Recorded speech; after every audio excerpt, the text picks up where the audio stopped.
రావాల్సిందిగా కోరుతున్నాను.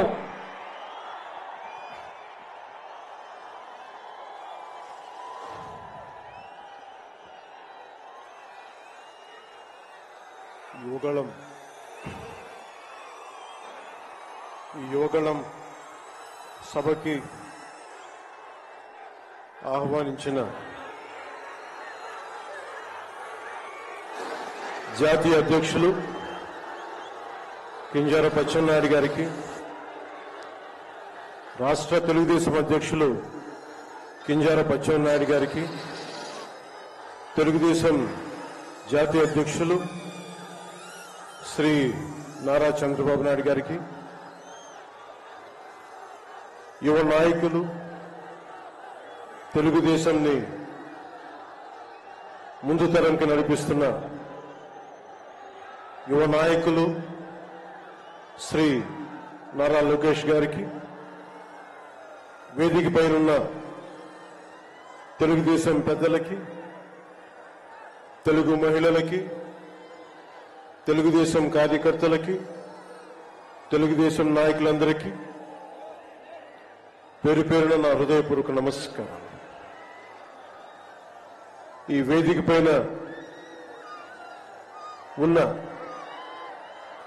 జనసేన నాయకులకి, పిఏసీ చైర్మన్ నాదెళ్ల మనోహర్ గారికి, ఇక్కడికి వచ్చేసిన జన సైనికులకి, సభకు మద్దతుగా వచ్చిన వీర మహిళలకి నా హృదయపూర్వక నమస్కారం. మా సోదరులు, సోదర సమానులు శ్రీ నందమూరి బాలకృష్ణ గారికి నా ప్రత్యేక నమస్కారం.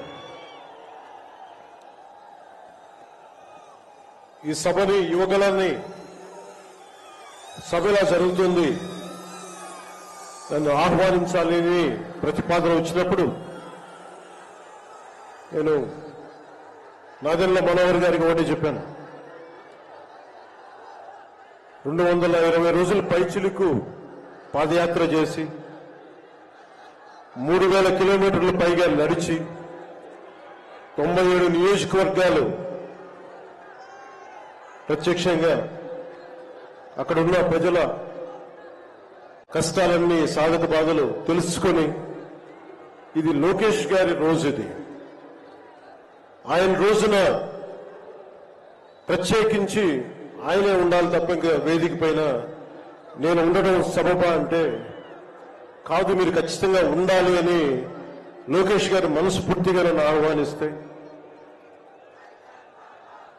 4 దశాబ్దాలు సుదీర్ఘ అనుభవంతో ముఖ్యమంత్రిగా, ప్రతిపక్ష నాయకులుగా శ్రీ నారా చంద్రబాబు నాయుడు గారు ఆహ్వానం మేరకు మనస్ఫూర్తిగా నేను ఈ ఆహ్వానాన్ని మన్నించి ఇక్కడికి వచ్చాను.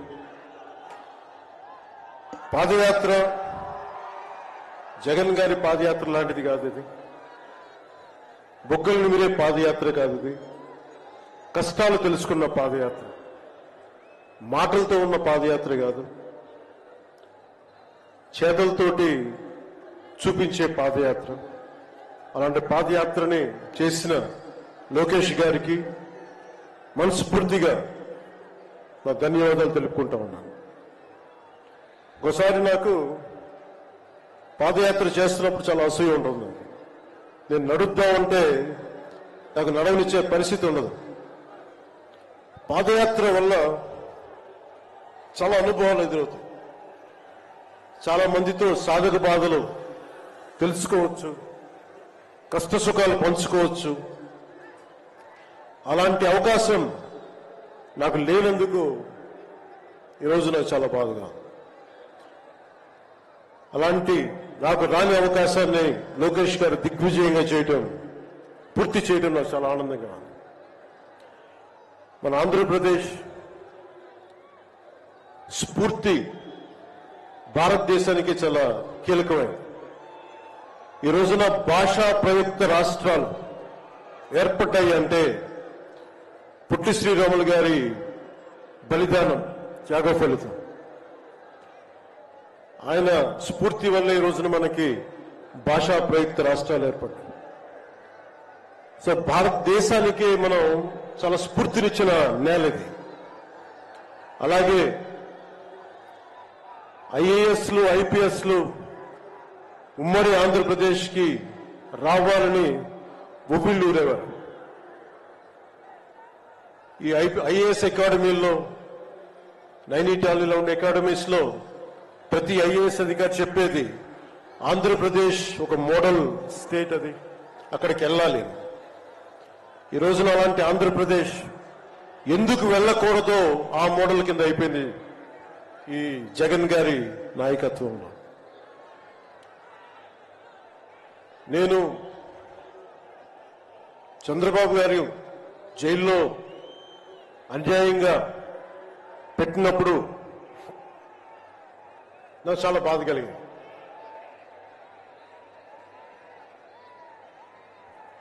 కష్టాలు చూసిన వాడిని, కష్టాలు దగ్గరగా పెద్దల నుంచి చిన్నప్పటి నుంచి చూసిన వాడిని, కష్టాలు అనిపించిన వాడిని, ఓటమి వచ్చినప్పుడు ఒంటరితనం ఎలా ఉంటుందో తెలిసిన వాడిని, ముఖ్యంగా శ్రీ నారా చంద్రబాబు నాయుడు గారి కుటుంబ సభ్యులు వేదన అర్థం చేసుకున్నవాడిని, శ్రీమతి భువనేశ్వరి గారి బాధని దూరం నుంచే అర్థం చేసుకున్నవాడిని. నేను ఏం ఆశించి మద్దతు ఇవ్వలేదు. మనిషి కష్టాల్లో ఉన్నప్పుడు నా వంతు సాయంగా ఉండాలి అని చెప్పి బయటికి వచ్చి రాజమండ్రి జైలు వారిని మాట్లాడి ఇన్ని దశాబ్దాలు సుదీర్ఘ రాజకీయ అనుభవంతో జాతీయ స్థాయిలో ఎన్డీఏ లాంటి దీనికి పక్షానికి చాలా కీలకమైన బాధ్యతలు వహించిన వ్యక్తి ఆయన్ని జైల్లోకి అన్యాయంగా పెట్టడం చాలా చాలా బాధ కలిగించింది. కాంగ్రెస్ నాయకులు చేసిన తప్పుకి సోనియా గాంధీ గారు పెట్టారు జగన్ గారిని జైల్లో. ఆ కక్ష చంద్రబాబు గారి మీద చూపించడం చాలా అవివేకం. ఇలాంటి పరిస్థితుల్లో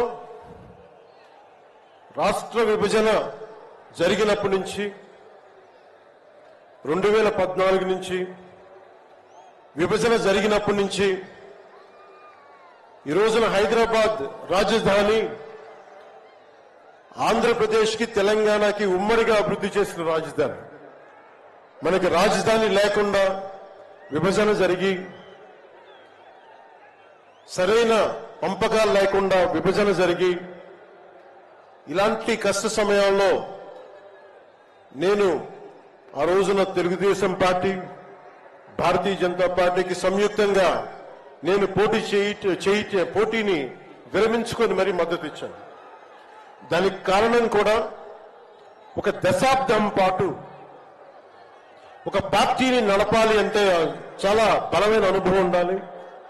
కూర్చొని అనుభవంతో భవిష్యత్తులో పార్టీ చాలా అవసరం అని చెప్పి నేను ఒక దశాబ్ద కాలం పాటు ప్రత్యక్ష రాజకీయాల్లో ఉందాం అని ఆలోచించి ఆ రోజున తెలుగుదేశం పార్టీకి మద్దతు తెలిపా. ప్రభుత్వం వచ్చింది ఆ రోజున. దురదృష్టవశాత్తు చిన్న అభిప్రాయ భేదాలు కావచ్చు, కమ్యూనికేషన్ గ్యాప్ వల్ల కావచ్చు 2019లో అది ముందుకు తీసుకెళ్ళలేకపోయాం. ఆ తీసుకెళ్లలేని లోటు, దాని తాలూకు రియాక్షన్ వైఎస్ జగన్ ప్రభుత్వం వచ్చేసింది. నేను ఏ రోజున కూడా ఒక దశాబ్దం కాలం పాటు చాలా సుదీర్ఘమైన అనుభోగిలో రాజకీయాలకు ఈ ఆంధ్రప్రదేశ్కి కావాలి, నా వంతు కృషి నేను మద్దతు ఇద్దామని ఆ ప్రయత్నంలో మనం మిస్ అయ్యాం. దాన్ని ఈ 2024 మనం ప్రభుత్వాన్ని స్థాపిస్తున్నాం, మార్పు తీసుకొస్తున్నాం, జగన్ని ఇంటికి పంపించేస్తున్నాం. నేను వింటుంది 25 మంది ఎమ్మెల్యేలని మార్చారు, ఇంకొక 80 మంది, మొత్తానికి కలిపి 80 మంది ఎమ్మెల్యేలు మారుస్తున్నారని నేను వింటా ఉన్నాను. మార్చాల్సింది ఎమ్మెల్యేలు కాదు, ఈ రాష్ట్ర ముఖ్యమంత్రి జగన్. నాకు జగన్ మీద వ్యక్తిగతంగా నాకు అసలు కోపం లేదు. నిజంగా ఒక బలమైన ఆధిక్యతతోటి ముఖ్యమంత్రి అయ్యి ప్రభుత్వాన్ని సమర్థవంతంగా నడిపి ప్రజలకి మేలు చేయాల్సిన వ్యక్తి కూల్చివేతలతో మొదలుపెట్టాడు. ప్రత్యర్థుల్ని ఇబ్బంది పెట్టే విధంగా ప్రతి ఒక్కరిని ఎదురు తిరిగితే ఏంటని ప్రశ్నిస్తే వారిని కేసులు బనాయించి ఇబ్బంది పెట్టే పరిస్థితుల్లో ఈ ముఖ్యమంత్రి ఉంటే నేను ఇలాంటి ప్రభుత్వం ఉంటుందని నేను ఊహించలేదు.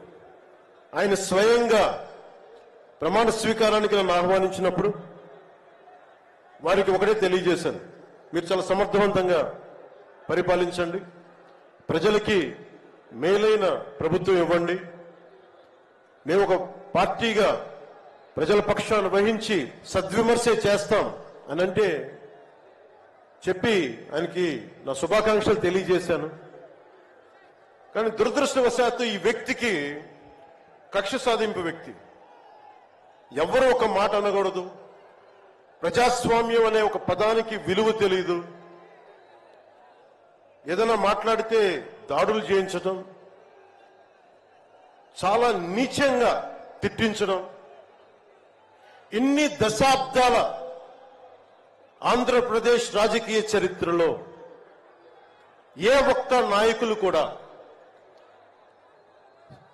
వైఎస్ రాజశేఖర రెడ్డి గారితో కలిపి కూడా ఏ ఒక్కరు కూడా ఇంటిలో బయటికి రాని ఆడపడుచుల్ని తల్లుల్ని ఒక్క మాట లేదు. ఎవరు కూడా నాయకుల్ని తిట్టారు, విమర్శలు చేశారు, దిగుజారుడిగా మాట్లాడి ఉండొచ్చేమో కానీ ఇంటిలో బయటికి రాని ఆడపడుచుల్ని, ఇంటి పట్టునే ఉండి బయటికి రాని తల్లుల్ని చాలా నీచంగా విమర్శించే ఈ సంస్కృతి జగన్ నాయకత్వంలో ఈ వైసీపీ ప్రారంభించింది.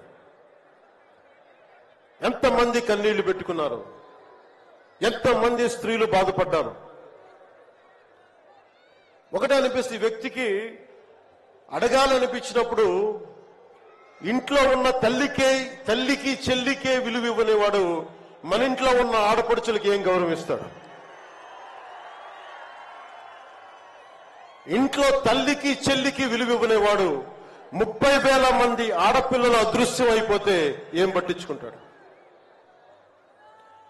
మొన్న 22 ఒక సంవత్సరంలోనే ఎన్సీఆర్బీ డేటాలో దాదాపు 10,000 మంది ఆడపిల్లలు అదృశ్యం అయిపోయారు ఒక సంవత్సరంలోనే. నేను మాట్లాడుతున్నప్పుడు డేటాతోటే మాట్లాడతాను. 2.5 సంవత్సరాల క్రితం వైసీపీ వాలంటీర్ వ్యవస్థలోని కొంతమంది ఒంటరి మహిళల మీద, ఆడపడుచుల మీద డేటా సేకరిస్తున్నారు. దీని మీద మీరు మాట్లాడండి అని చెప్పి చాలా మంది పెద్ద స్థాయి వ్యక్తులు నాతో మాట్లాడినప్పుడు దాదాపు ఇన్ని వేల మంది, 30,000 మంది పైచులకు ఆడవాళ్ళు అదృశ్యమైపోయారు, మీరు మాట్లాడండి అని చెప్పినప్పుడు నేను నమ్మలేదు. కానీ డేటా తెప్పించుకొని చూస్తే నేను గళమెత్తినప్పుడు వైసీపీ వాలంటీర్ వ్యవస్థ మీద ఆ రోజున ప్రత్యేకించి చెప్పాను, యువతకి ఉద్యోగాలు వస్తే చాలా ఆనందించేవాడిని. కానీ కొద్దిమంది వాలంటీర్స్ చేసే ఈ విధానాల వల్ల ఒంటరి మహిళలు, ఒంటరి ఆడవాళ్లు, భర్త లేని వారు చాలా అన్యాయాలకు గురవుతూ ఉంటే అన్నింటికి తెగించి నేను ఎప్పుడు గొంతెత్తినా ఓట్లుని బేస్ చేసుకొని మాట్లాడను, మార్పుని బేస్ చేసుకొని మాట్లాడతాను, మార్పుని ఆధారం చేసుకొని మాట్లాడతాను. వారాహి యాత్రలో ఆ రోజు ప్రారంభిస్తే నా మీద విపరీతమైన దాడులు జరిగినాయి, విపరీతమైన విమర్శలు, కువిమర్శలు, అన్నిటినీ భరించాం. చివరికి విశాఖపట్నంలో కూడా నేను ఎయిర్పోర్ట్ నుంచి మనకి పార్టీ కార్యక్రమాలకు వస్తూ ఉంటే పోలీసుల చేత నన్ను రానివ్వకుండా చేసి, ప్రజలు నమస్కారం చేస్తుంటే ప్రతి నమస్కారం చేయడానికి కూడా ఒక ఉన్నత స్థాయి అధికారి చాలా నీచంగా మాట్లాడి కూర్చోమని చెప్పే స్థాయికి వెళ్ళిపోయింది ప్రభుత్వం. పొరపాటు ఆయన పక్కనే స్టాండింగ్ ఇన్స్ట్రక్షన్స్ వస్తూ ఉన్నాయి అధికారికి. పొరపాటున ఆయనకి స్పీకర్ ఫోన్ నొక్కుకుపోయింది అధికారులు మాట్లాడుతూ ఉంటాయి. మనందరికీ తెలిసిన మాట్లాడితే అన్నిటికీ అన్ని శాఖలకి మంత్రి అయిన ఒక పెద్ద మనిషి ఆయన గొంతు వినిపిస్తా ఉంది. ముందుకు వెళ్ళనివ్వకండి, కూర్చోబెట్టండి, ఇవన్నీ మాట్లాడుతూ ఉన్నారు ఆయన. నాలాంటి వాడికే ఇలాంటి ఇబ్బందులు వస్తే సగటు మనిషికి ఎలా ఉంటుందో మీరు ఆలోచించండి. సుదీర్ఘమైన అనుభవం ఉన్న శ్రీ చంద్రబాబు గారికే ఇలాంటి పరిస్థితులు వచ్చినప్పుడు సగటు మనిషికి ఎలా ఉంటుంది? చాలా అనుభవజ్ఞులైన ఒక్కొక్క సీనియర్ నాయకులకే ఇలాంటి పరిస్థితులు ఉంటే రేపొద్దున భవిష్యత్తులో ఇంకొక మారు వైసీపీ ప్రభుత్వం వస్తే ఎవ్వరూ ఇళ్లలో ఉండలేరు, ఆంధ్రప్రదేశ్లో ఉండలేరు, పెట్టుబడులు రావు. ఇవన్నీ మారాలి.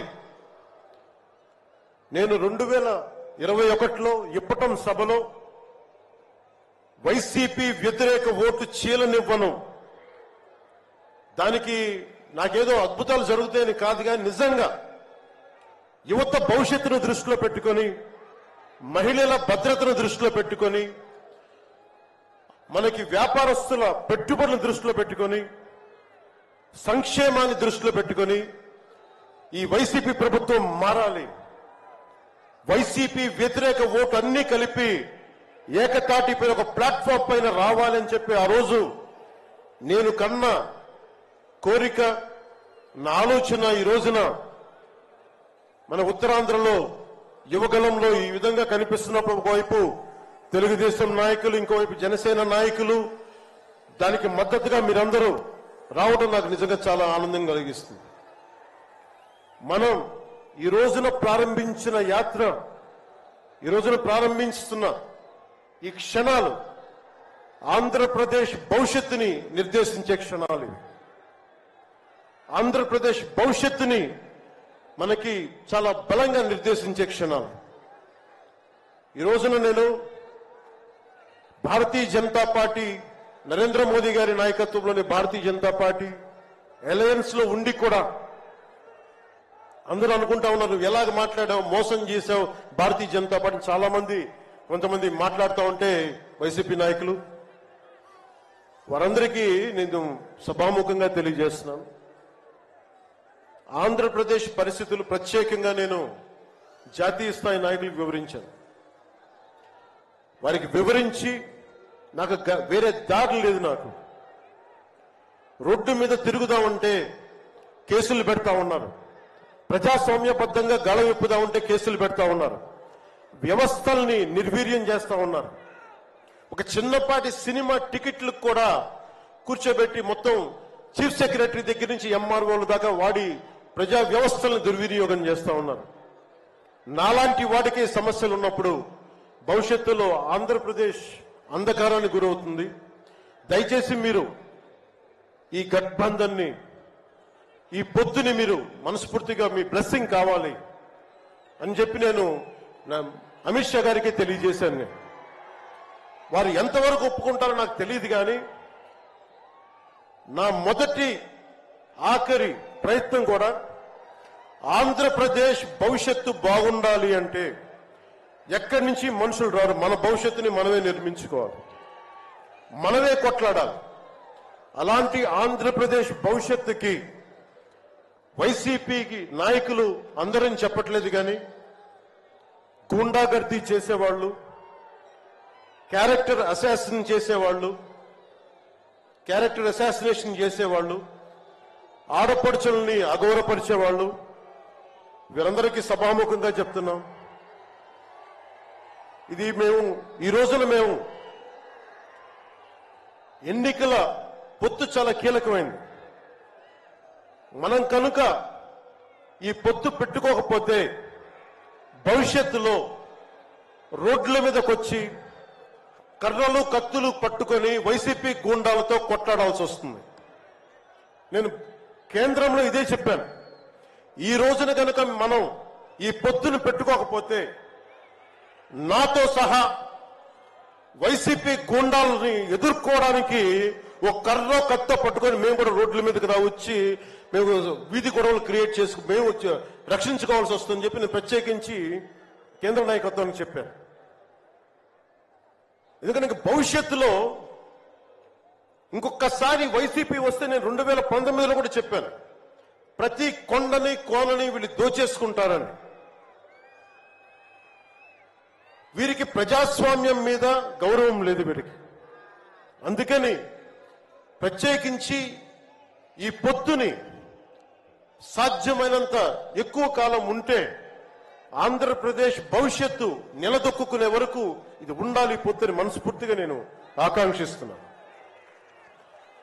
నేను భవిష్యత్తు నేను కూర్చునేది రోడ్లు కానీ సోదరులు లోకేష్ గారు చెప్పారు,